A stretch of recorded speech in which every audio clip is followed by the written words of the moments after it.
السلام علیکم جی، کیا حال ہے؟ ٹھیک ہے۔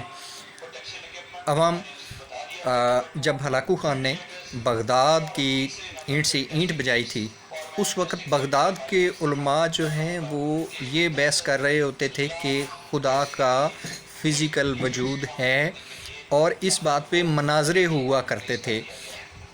علماء کا ایک گروپ جو ہے وہ کہتا ہوتا تھا کہ خدا اللہ اپنی فزیکل فارم میں موجود ہے، جبکہ دوسرا گروپ جو ہے وہ اس بات پہ مناظرے کرتا تھا کہ اللہ کا وجود نہیں ہے، ہم اس کو اللہ تعالیٰ کی ذات کو اس کی بنائی ہوئی مخلوق کے حوالے سے جانتے ہیں۔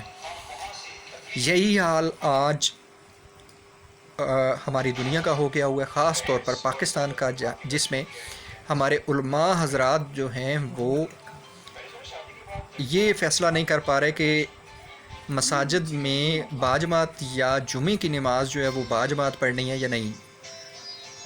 کرونا وائرس جو ہے یہ ہلاکو کی طرح ہی آ رہا ہے، وہ یہ نہیں پوچھ رہا کہ مساجد میں باجماعت نماز پڑھتے ہیں یا گھر میں نماز پڑھتے ہیں، اس کی کوئی اس میں تخصیص نہیں کر رہا۔